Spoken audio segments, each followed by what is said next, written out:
Assalamualaikum warahmatullahi wabarakatuh.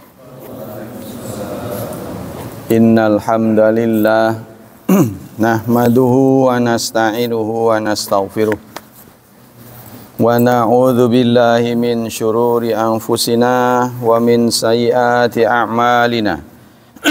May yahdihillahu fala mudhillalah wa may yudlil fala hadiyalah. Asyhadu an la ilaha illallah wa asyhadu anna Muhammadan abduhu wa rasuluh la nabiyya ba'da.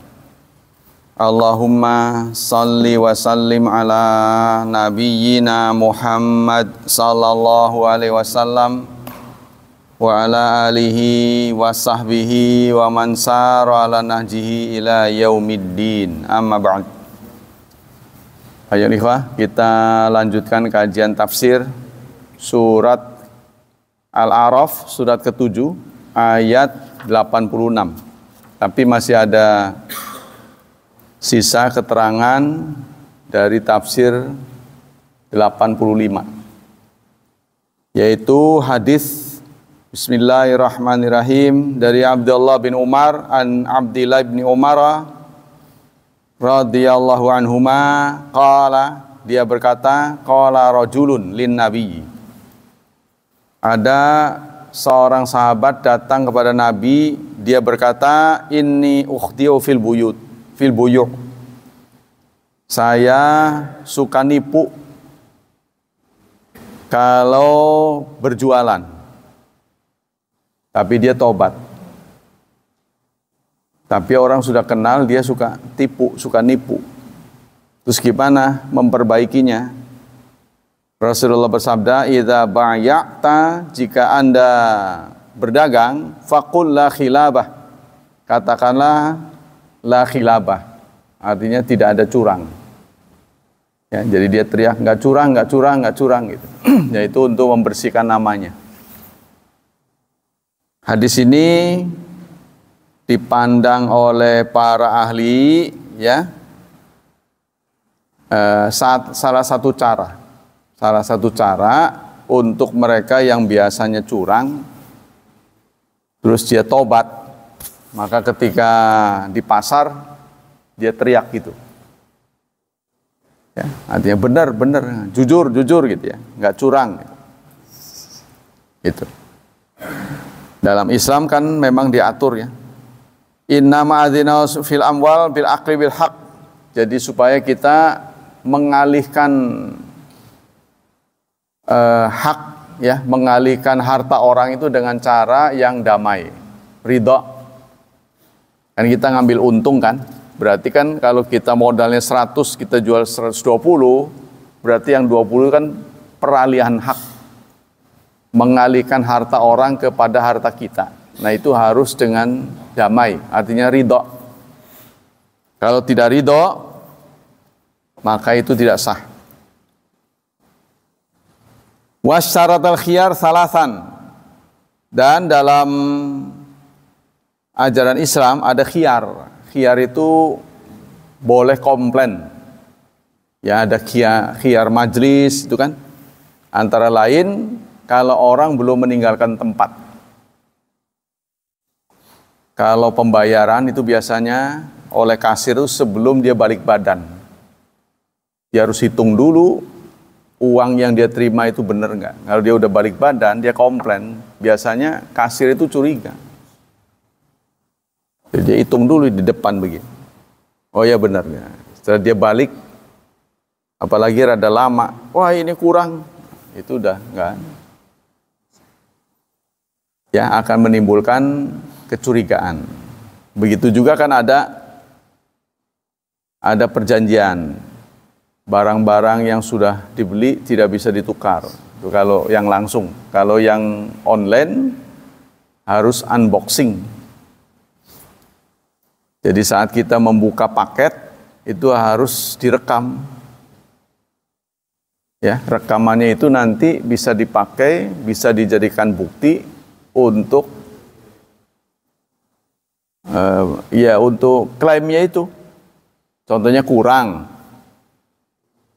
ya, atau ukurannya nggak sesuai, ya, atau cacat. Tapi sekali lagi banyak orang yang muamalah itu yang menjadi hak pembeli, si penjualnya marah. Contohnya saya kalau beli kitab, ya tolong dikirim yang bagus, yang nggak cacat, baik cacat halaman, cacat cetakan, burem gitu kan, atau robek. Ada yang marah, wah saya nggak mau kalau jualan begitu. Sebab saya ngirimnya langsung dari bungkusnya aja. Ya udah, yang Anda pandang itu Anda harus beri syarat, kalau nanti cacat silahkan di klaim gitu. Harus ada tambahan begitu. Ya, karena dalam Islam itu ada khiyar. Rasulullah mengatakan walakal khiyar. Jangankan benda, istri juga begitu ya. Istri bisa khiyar loh. Bisa khiyar. Jadi kalau nggak jadi, batal, ya, contohnya ada cacat, itu bisa dikembaliin. Terus mas kawinnya bisa dipulangin. Kalau belum satu ruangan, dikembalikan 100%. Tapi kalau udah satu ruangan, belum disentuh, 50%. Boleh, ya, contohnya dia ternyata mandul gitu. Dan dia sudah tahu, si perempuan ini sudah tahu bahwa dia mandul, tapi dia nggak ngomong. Nah, kalau dalam Islam begitu, sebelum terjadi. Tapi kalau di luar sana, ada suku yang membenarkan bergaul dulu, sudah hamil baru nikah. Kalau kita itu kan kecelakaan. Bagi mereka itu syarat. Jadi dia nggak mau nanti sudah nikah nggak punya anak. Nah kalau sudah hamil kan jelas. Tapi dia punya komitmen memang mau dinikah. Saya pernah menegur sih.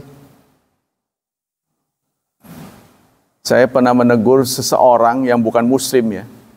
Oh saya risih amat sih ngelihat mereka berdua. Oh Pak Ustadz diterangin kalau menurut suku kami itu biasa katanya. Jadi memang ditunggu hamilnya baru dinikah. Tapi kalau nggak hamil itu ya enak di situ nggak enak di saya, ya kan? Nah dalam Islam tuh begitu. Jadi sebenarnya kalau kita arahnya supaya awet, ya memang angguran bubar sebelum akad. Bubar sebelum akad gitu. Daripada bubar setelah akad. Kalau sudah akad kan statusnya berubah ya. Kalau barang kalau manusia. Nah, kalau barang itu ya itu tadi. Sebelum akad kita harus tahu deskripsinya. Barang itu sesuai tidak dengan kemauan kita ya. Detailnya. Nah, kalau kita tipe orang yang tidak bersedia begitu ya jangan dagang. Karena itu haram hukumnya. Menipu ya namanya. Li'anal bai'al ma'tula yajuzu bi khiyar. Saya sering bermuamalah dengan sesama muslim yang cacat ditutupin. Ya dia poles juga. Tapi ada orang yang bukan muslim, sebelum jual beli dia beritahu cacatnya. Contohnya jual beli mobil, ini kelemahan mobil ini begini. Untuk itulah saya jual padamu. Ya dia mau beli, nggak mau nggak apa-apa. Jadi dia sampaikan cacatnya. 5 asaba min akli. Jadi kenapa sahabat ini sampai terus terang pada Rasulullah? Ya, jadi kalau di zaman Rasulullah itu banyak orang jahat yang memberitahu kejahatannya dalam rangka bertobat. Ya, kalau kita kan jarang kan. Jadi orang yang bersalah itu ngaku salah. Kalau sekarang kan banyak orang ngaku benar. Ya kan? Kebanyakan di antara kita kan menutupi aib kita.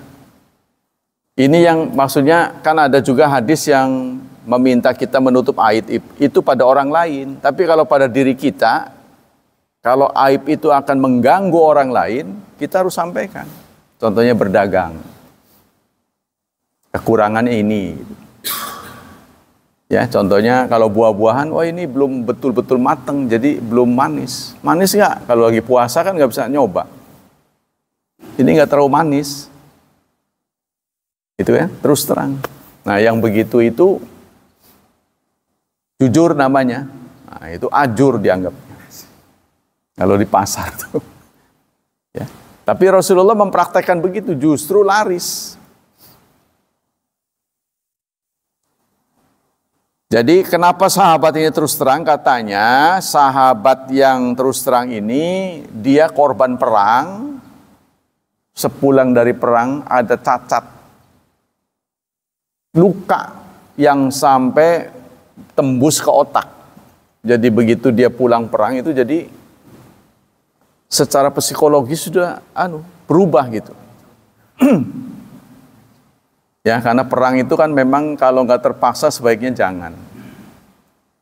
Ada kasus ketika DOM, daerah operasi militer di Aceh, itu menimbulkan trauma setelah bertahun-tahun. Orang-orang tua di sana, kalau sholat itu larak-lirik.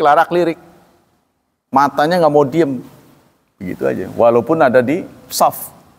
Karena dahulunya perang, jadi bunyi kantong plastik, kreseknya dia udah lihat ke sana.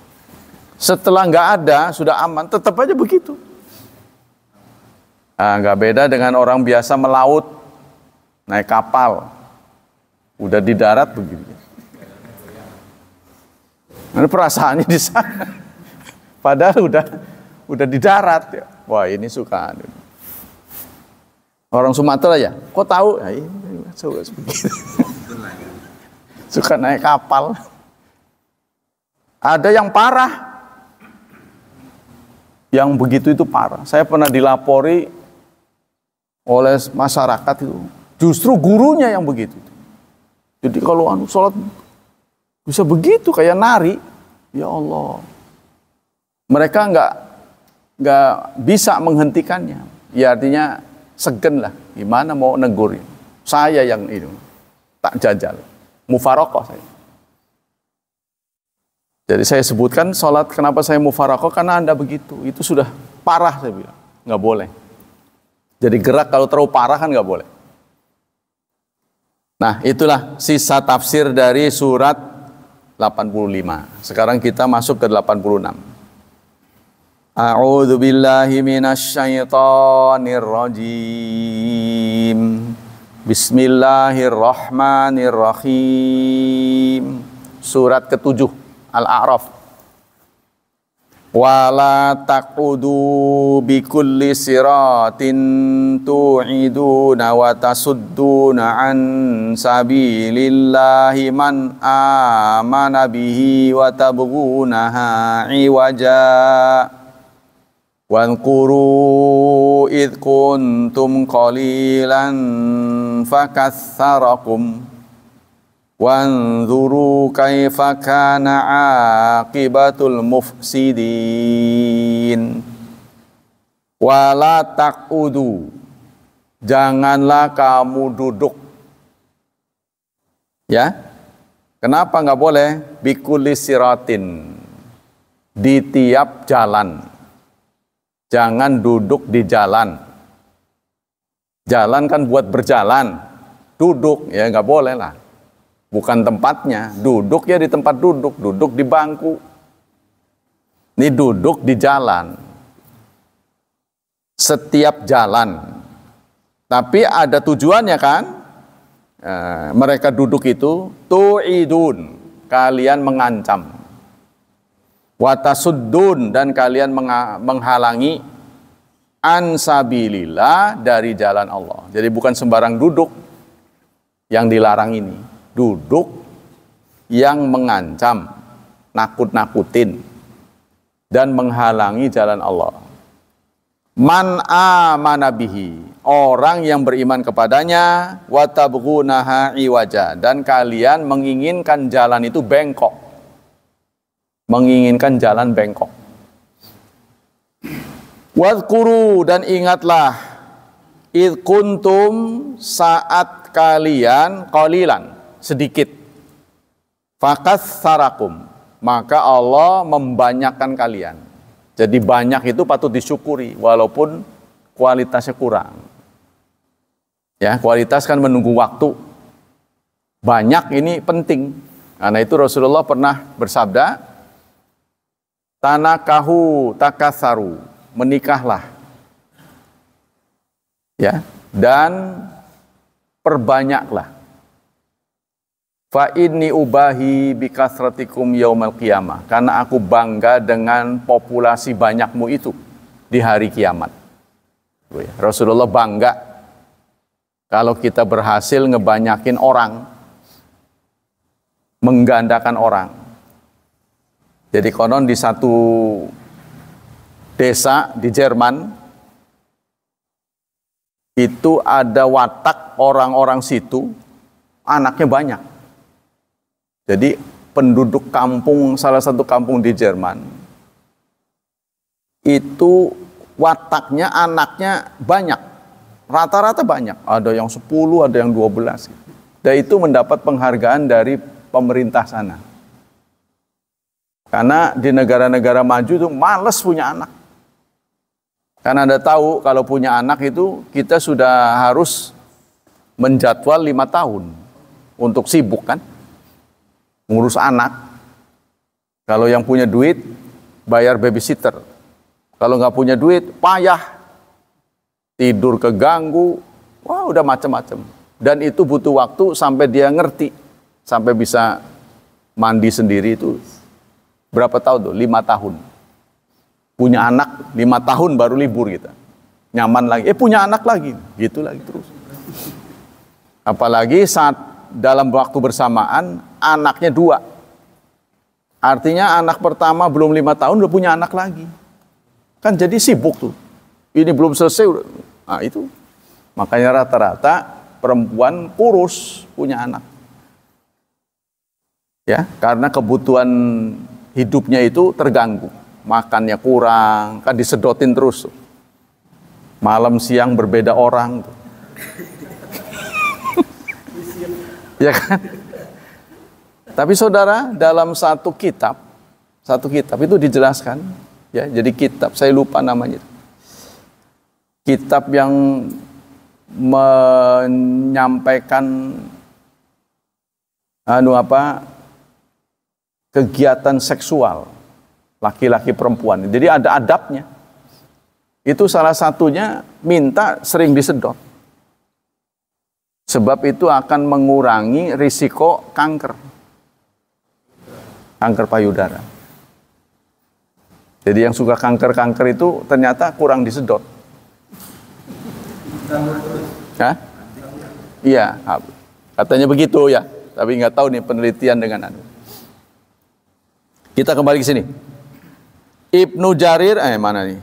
Wanzuru dan unzur. Lihatlah. Lihat di sini bukan pakai mata, tapi pakai ilmu ya. Jadi evaluasilah. Pelajarilah. Kaifa kana akibatul mufsidin. Bagaimana akibat dari orang yang merusak. Ibnu Jarir penafsir mengatakan wala taqudu bikulli siratin tu'idun, artinya wala tajlisun likulli tarik wa huwa sirat. Artinya kalian tuh jangan duduk di jalanan. Tu'idun al-mu'minin bil qatli. Pada waktu itu mereka melakukan duduk-duduk itu untuk mengancam. Kalau ada orang yang arahnya mau ke Nabi, ya mau ngaji, itu ya diomongilah, jangan itu pendusta itu, ya diintimidasi. Wa kanu fi ma dzukira yaqudu ala tariqin min qasdi syu'aiban.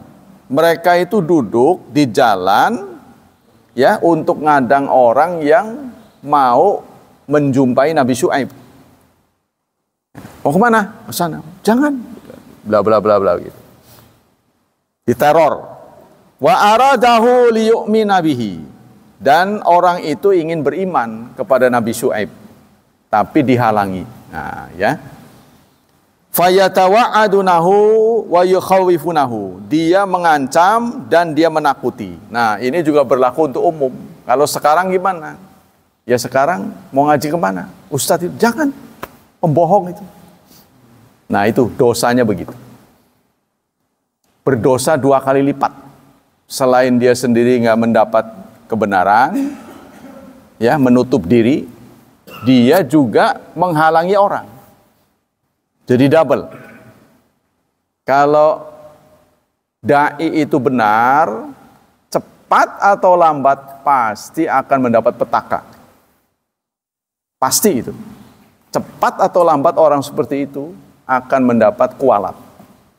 Itu berlaku pada siapa saja. Kalau benar apa salah kan Allah juga yang punya hak prerogatif ya. Wa amma qaluhu wa tasudduna an sabilillah man amana. Adapun firman Allah dan kalian menghalangi dari jalan Allah orang yang beriman kepadanya. Ayat wa tarudduna an tariqillah. Kalian menolak jalan Allah. Jadi orang mau ke sana dihalangin, jangan. Ya. Wa huwa raddu anil imani billahi, yaitu melarang iman kepada Allah, wal amal bi taatihi, dan mengamalkan ketaatannya. Man amana bihi tarudduna an tariqillah man saddaqa billahi wa wahadahu. Artinya menghalangi orang dari jalan Allah, orang yang percaya pada Allah dan mentauhidkannya.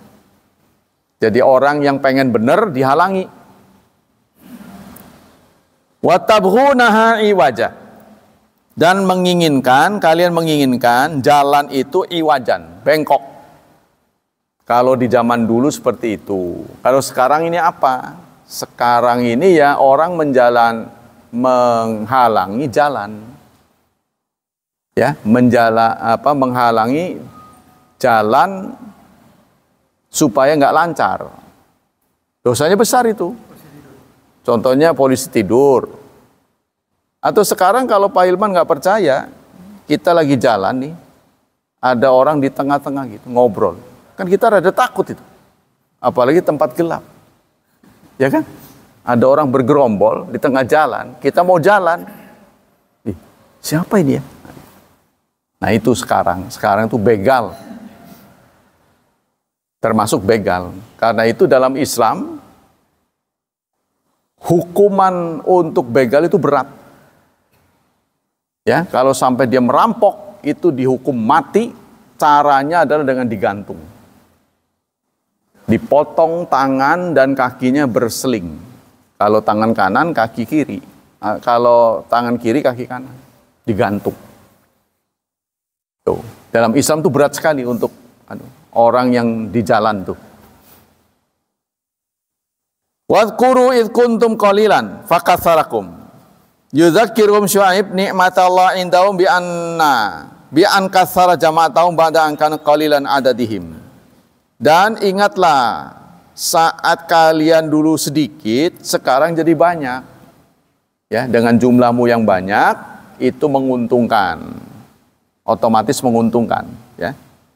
Wa anna rafa'u minadzilla wal khisasa, serta Allah mengangkat mereka dari kehinaan dan kekurangan, ketunaan.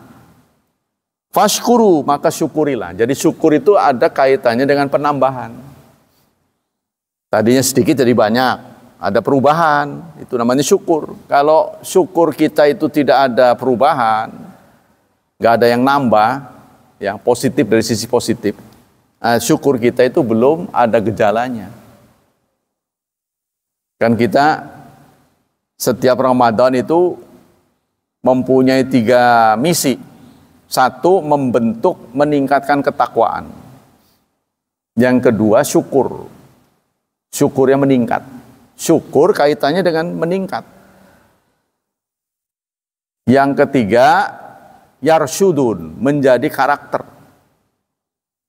Kebiasaan-kebiasaan yang kita lakukan di bulan Ramadan, sering berkunjung ke masjid, sholat, ya, lebih ditingkatkan kehadirannya, itu diminta menjadi karakter setelah Ramadan.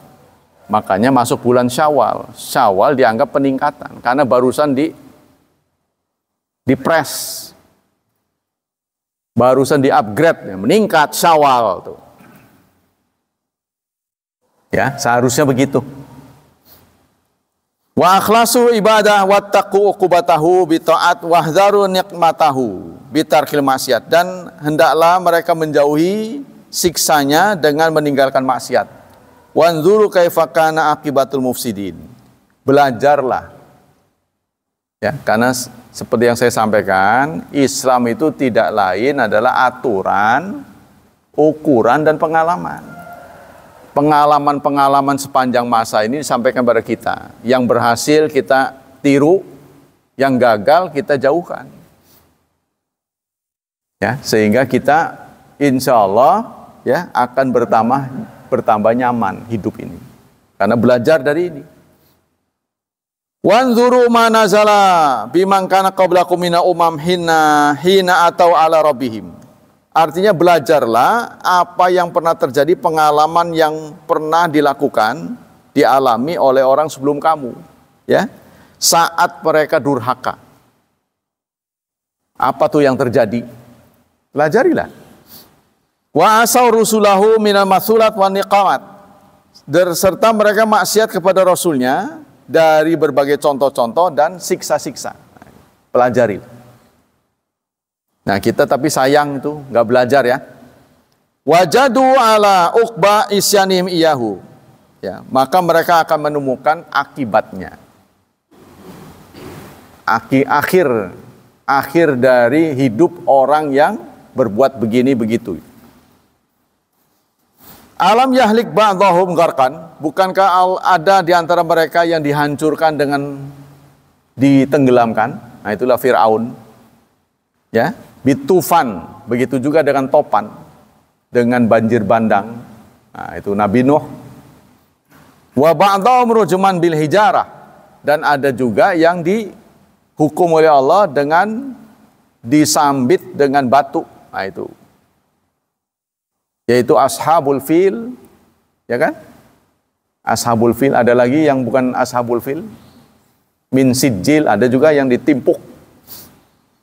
Wa ba'dhum bisayhah, dan ada yang dibinasakan dengan gempa. Wal ifsad fi hadzal maudi manahu maksiatullah. Yang dimaksud ifsad di sini adalah maksiatullah. Wa qala Abu Hurairah qala nahyan qati tariq wa akhadha salaf. Qala Qurtubi ikhtalafal ulama fi mana qudimani tariq ala salasati ma'an. Ulama berbeda pendapat tentang nggak boleh duduk ini. Apa maksudnya? Nggak boleh duduk nih. Ada yang memberikan pengertian, oh ini zaman dulu menghalangi orang yang mau datang mendapatkan pencerahan dari Nabi Syuaib. Dihalangi. Nah, itu kan sudah selesai. Nah, untuk zaman sekarang apa? Yang menghalangi orang mau jalan, kan jalan itu kan buat lalu lalang, jangan dibatasin, ya, kecuali lampu merah itu batasin, berhenti dulu, karena mau jalan gantian. Tapi kalau kita duduk-duduk di situ sehingga orang merasa risih, itu nggak boleh. Ya, atau membuat itu orang nyamannya bikin polisi tidur. Sehingga orang menjadi terhalang, rusak kendaraannya. Harus izin. Kalau jalan itu milik RW, lah RW harus tanya kepada masyarakat, boleh nggak bikin polisi tidur? Seperti kita ini jalan RW bukan? Ya begitu juga yang berkendara, mentang-mentang mulus, main ini aja ngebut. Jadi serba salah ya, jadi dipakai katanya. Dipakai balapan, itu yang membuat orang bikin jalan itu dipakai balapan, bising malam itu bising. Anak-anak kita ini kan kurang kerjaan, jadi dia melampiaskan bakatnya, ya itu dengan ngadu begitu. Harusnya memang artinya disalurkan, gitu. Suruh balapan aja, tanding gitu. Yang Guru-guru teman saya pernah melakukan penelitian saat balapan itu dilakukan di Lingkar Selatan. Jadi penelitiannya begini, kenapa hari Ahad murid-murid ini banyak yang ngantuk? Asal mulanya begitu. Ngantuknya banyak gitu, terutama yang laki-laki. Kenapa ini? Diteliti. Ditanya, ternyata mereka malamnya balapan. Balap motor itu. Itu waktu Lingkar Selatan masih mulus lah. Ditanya, kenapa kamu balapan mengharapkan upah? Jadi yang menang tuh dapat upah. Upah itu dipakai jajan sama dia. Itu yang nyesek mah. Jadi mereka berbuat begitu itu ada keuntungan. Ya, supaya uang sakunya nambah gitu. Nah, ini maksudnya judulnya ini juga karena ke sisi ekonomi juga gitu. Jadi karena penyakit ekonomi ini, kekurangan ini tidak stabil, maka ini bisa berakibat pada anak-anak kita. Belajarnya juga nggak lancar, terganggu. Ya, jadi untuk anak-anak kita yang belajar itu jangan dibebani pikiran cari uang. Pokoknya dia khusus belajar saja. Jangan mikir cari. Dia kalau udah dibebani cari duit, maka nggak fokus belajar. Itu pengalaman saya melihat anak-anak murid begitu. Kalau mereka diajak sambil dagang, udah kurang ya. Waqala sudi. Jadi ada yang mengatakan juga yang dimaksud jangan jalan, jangan menutupi jalan sehingga pengguna jalan merasa terganggu. Ini adalah qat'ut tariq, memotong jalan. Memotong jalan itu adalah rampok, begal. Ya. Jadi ada 3 untuk orang yang mengganggu jalan ini. Pertama, dia menghalangi jalan. Yang kedua, teror. Teror gitu kan. Memang nggak diambil hartanya. Tapi kalau perempuan dicolek gitu. Kalau laki-laki ditakutin lah gitu. Diambil hartanya yang kedua, ya. Jadi dia mengganggu jalan, dia mengambil harta. Ini hukumannya beda-beda. Yang ketiga, dia nakutin, dia mengambil harta, dia membunuh. Nah, itu yang paling berat. Nah, untuk yang ketiga ini hukumannya hukum mati. Jadi efek jerahnya itu hukum mati. Seperti yang sekarang ini terjadi apa ya? Saya lupa. Di Jogja itu namanya keliti apa ya? Nah, itu bukan mencuri itu. Setelah diteliti, itu niatnya bukan nyuri. Jadi dia nakutin, dia membunuh. Itu di fenomena di Jogja itu. Jadi di tempat sepi itu dia pengguna jalan tuh dia takutin, dia bunuh, bukan dia ambil hartanya, bukan. Kalau begini sudah penyakit jiwa. Ya, jadi dia menyalurkan bakatnya bagaimana nggak tahu. Jadi bukan begal, kalau begal kan memang mengambil harta kan, dia niatnya ngambil. Tapi ini bukan, itu dibunuh tapi nggak diapa-apa, artinya nggak dimanfaatkan hartanya. Dibunuh dia pergi gitu, pergi. Jadi lebih parah tuh. Itu terjadi di Sleman ya, Jogja. Lagi ramai. Dan belum teratasi. Ya kecuali dijaga ketat. Harus ada umpan ya. Umpan ini. Kenapa nih? Ada penyakit jiwa menurut saya. Ya. Nggak tahu tuh. Nah ini harus pelajari.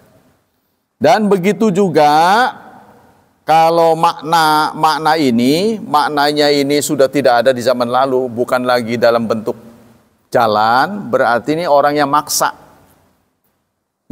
ini dengan penagih pajak, ya, atau debt collector. Baru-baru ini ada penelitian pengguna korban debt kolektor itu kebanyakan 42% guru. Coba, waduh, terpukul sekali saya. Jadi menurut penelitian 42% pengguna itu orang yang ditagih debt collector bermasalah itu guru. Maksudnya begini, kata-katanya. Orang yang memanfaatkan pinjol, maksudnya gitu. 42% guru. Nah, ini dilakukan penelitian setelah terjadi di Baros. Di Baros.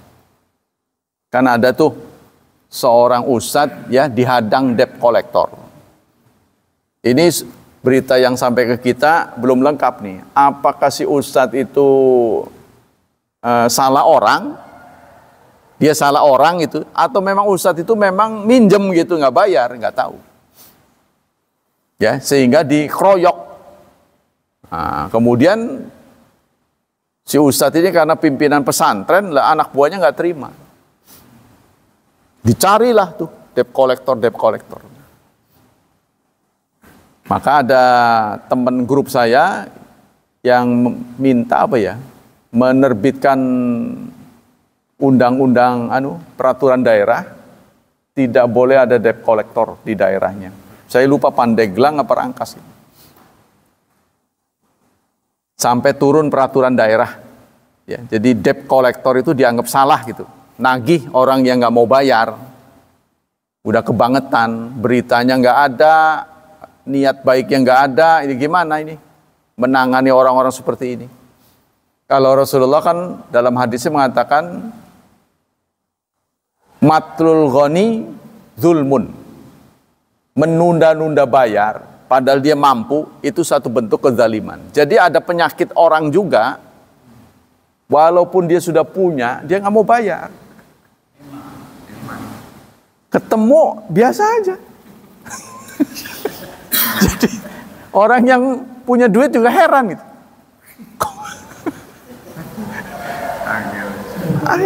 Ada sifat orang seperti itu.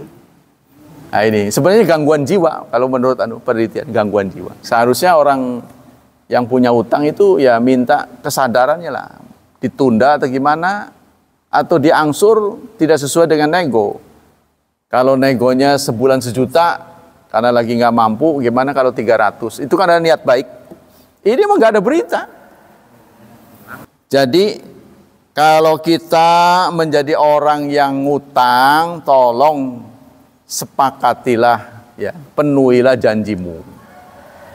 Kalau kita yang ngutangin, kita tahu yang ngutang itu susah, ya beri waktulah. Kalau dalam Quran tuh, wa in kana dzu usratin, kalau mengalami kesulitan, fanadhiratun ila maisarah. Tunggulah sampai dia mudah. Adau antasaddaku, kamu sedekahin. Khairul lakum, daripada nanti modalnya habis. Buat ongkos bolak-balik pulsa terus-terusan, lama-lama habis. Utang nggak seberapa jadi musuh.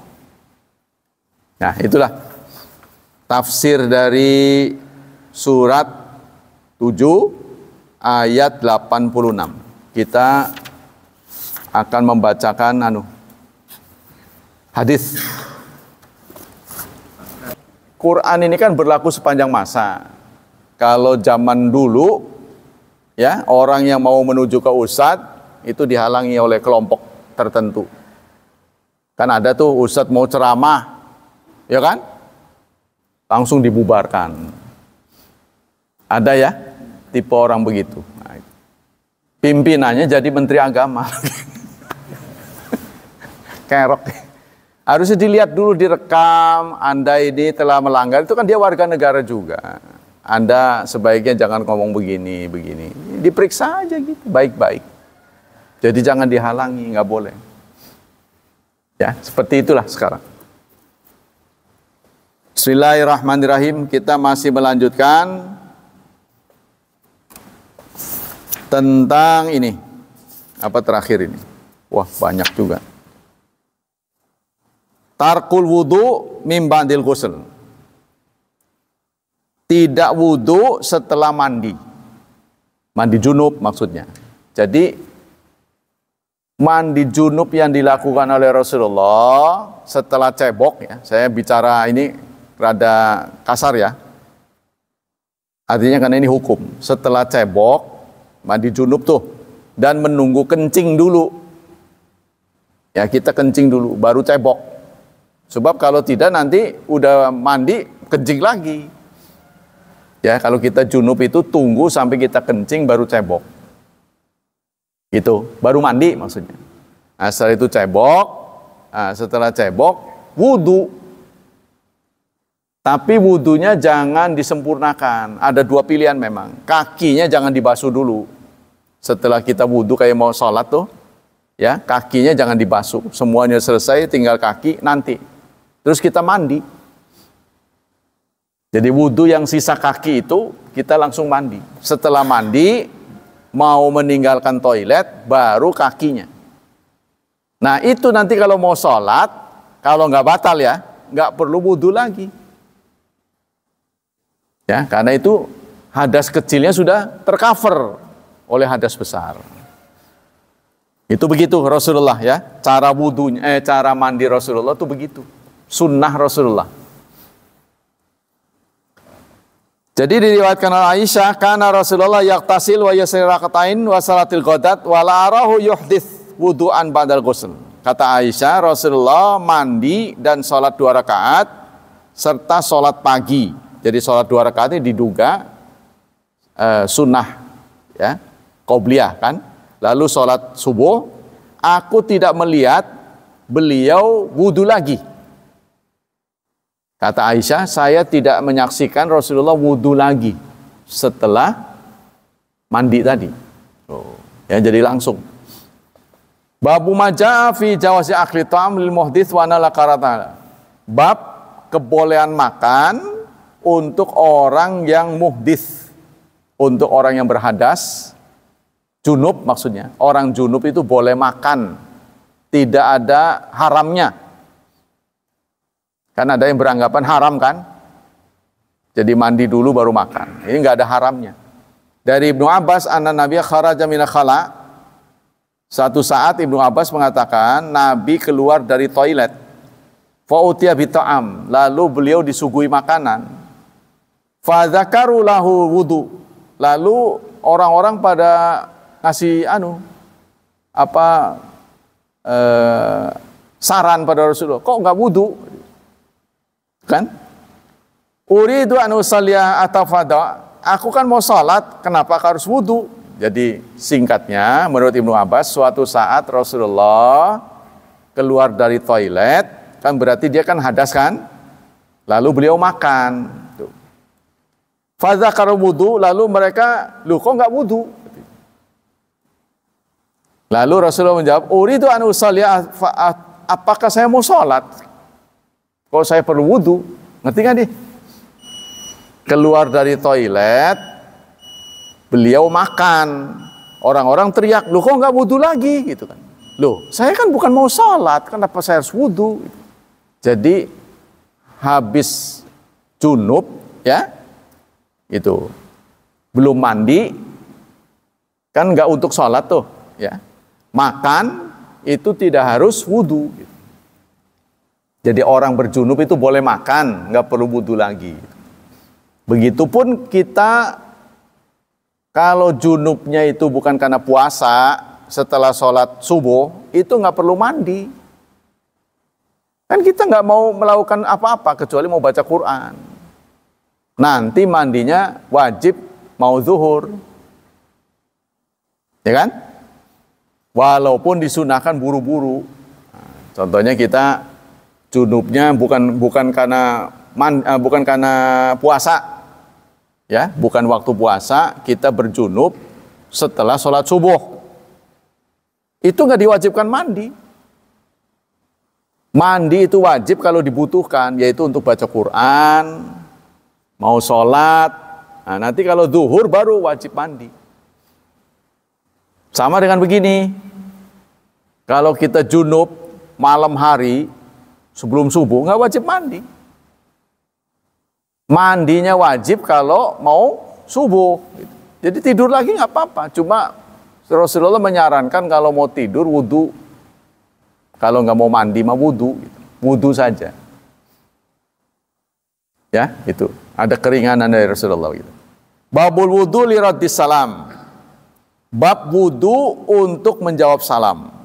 Diceritakan oleh Muhajir bin Kunfud, suatu saat beliau berkunjung pada Nabi, wa huwa yabulu, Rasulullah sedang kencing. Jadi Muhajir ini datang pada Rasulullah, Rasulullah lagi kencing, gitu ya.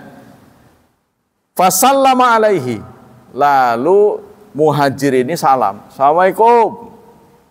Rasulullah lagi kencing. Falam yarud alaihi salam hatta tawadda'a. Beliau tidak jawab.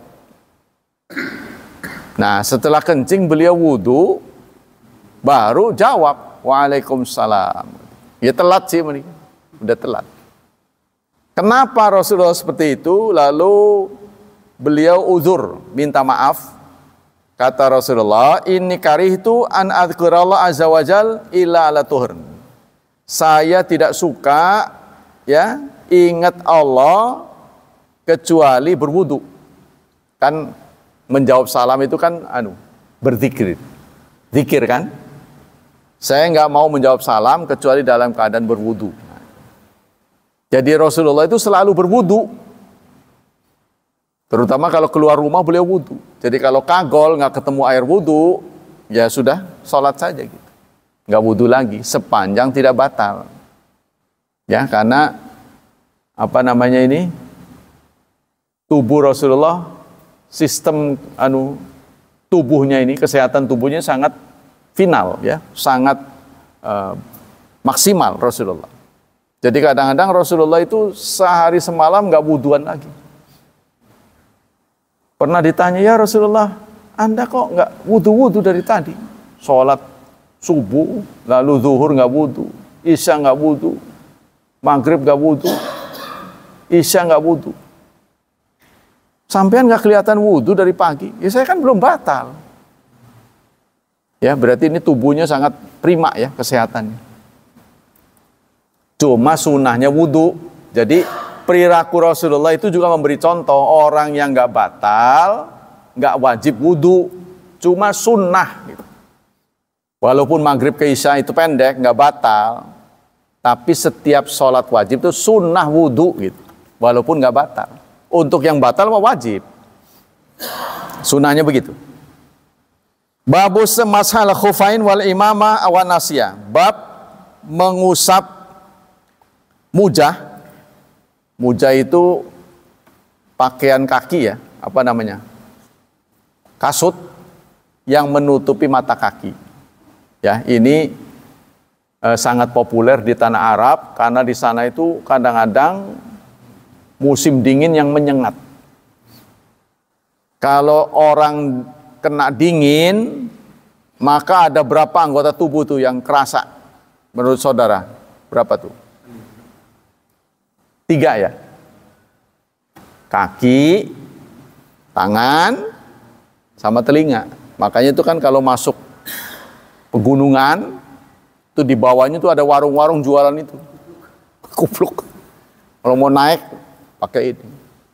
Banyak yang jualan. Terus tangan sama kaki. Nah, kaki ini kalau tangan kan bisa masuk begini.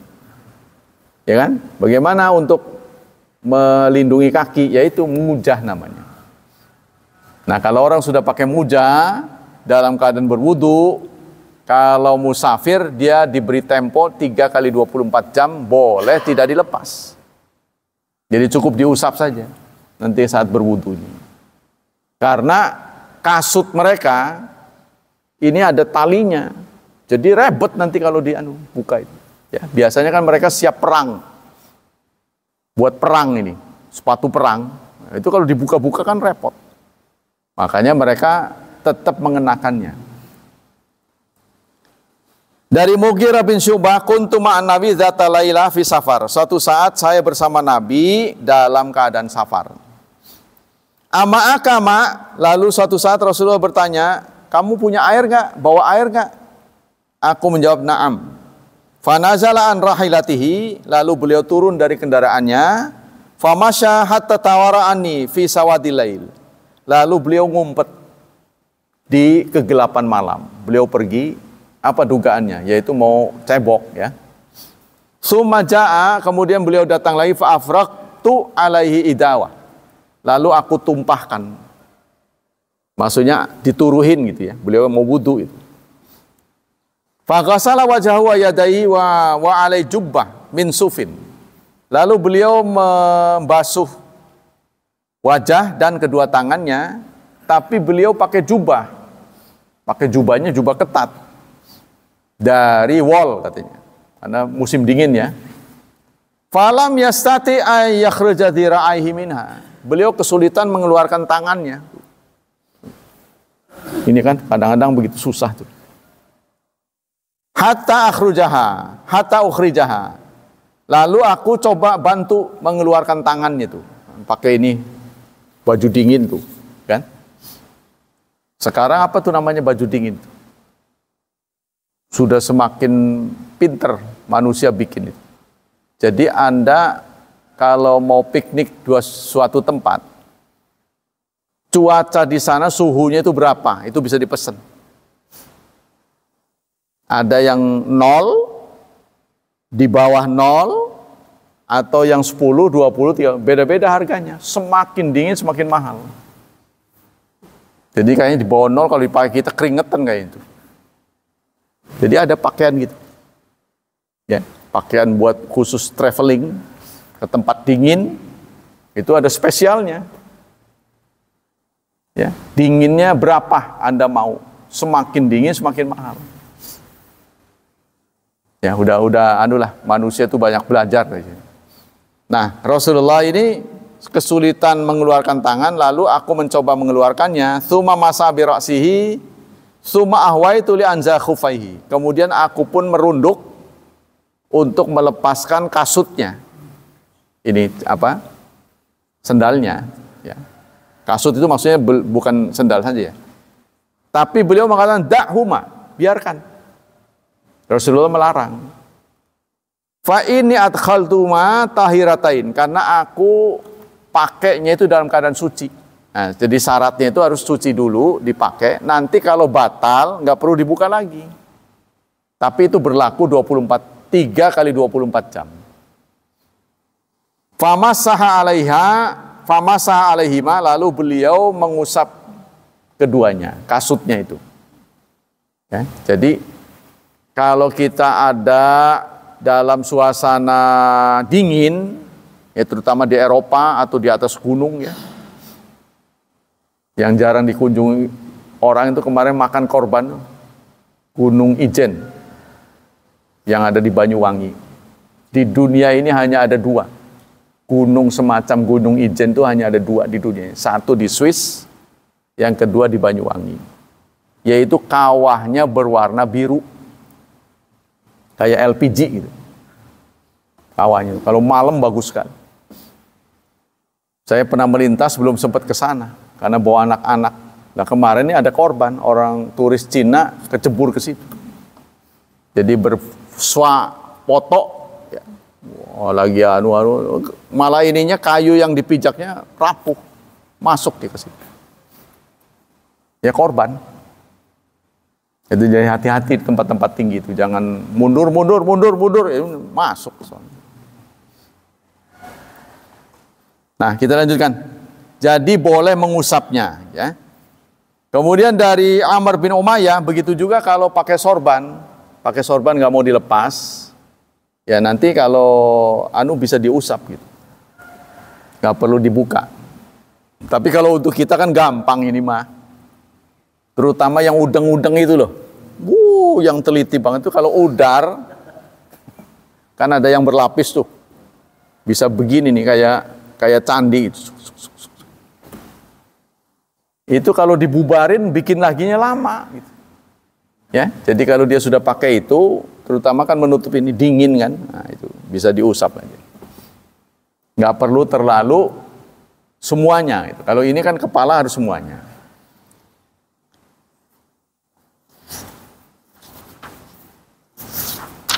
Tentang khuf banyak sekali ya.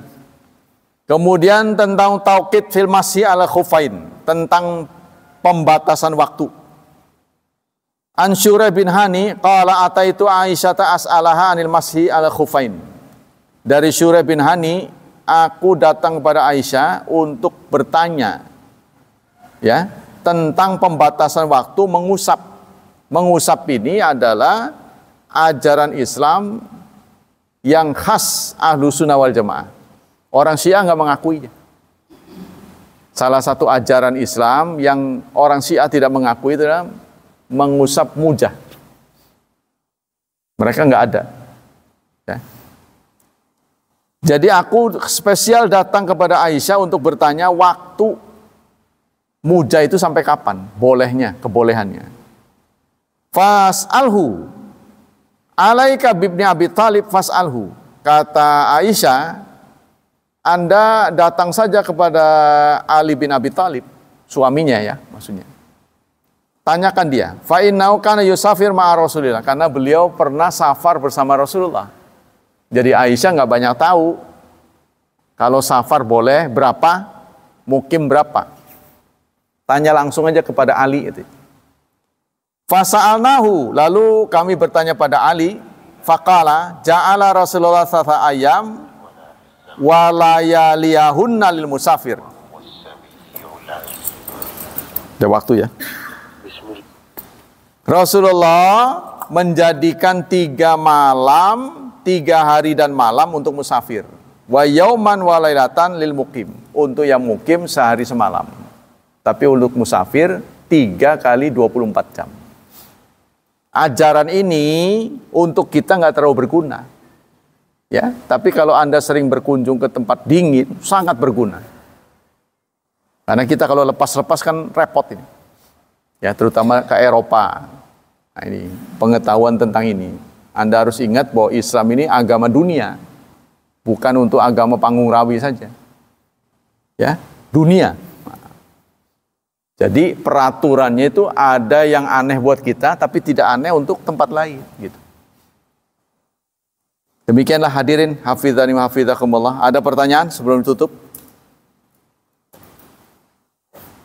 Tidak ada ya? Demikian kajian pagi ini. Semoga kajian ini menambah wawasan kita. Semoga Allah tetap melindungi dan menyelamatkan kita dari wabah dan fitnah, dari syubhat dan syahwat. Dan semoga Allah memudahkan hidup anak-anak kita, memberkahi mereka, serta mentakdirkan mereka menjadi hamba Allah yang saleh dan salihat. Subhanakallah wa bihamdik, asyhadu an la ilaha illa anta astaghfiruka wa atubu ilaik. Wassalamualaikum warahmatullahi wabarakatuh.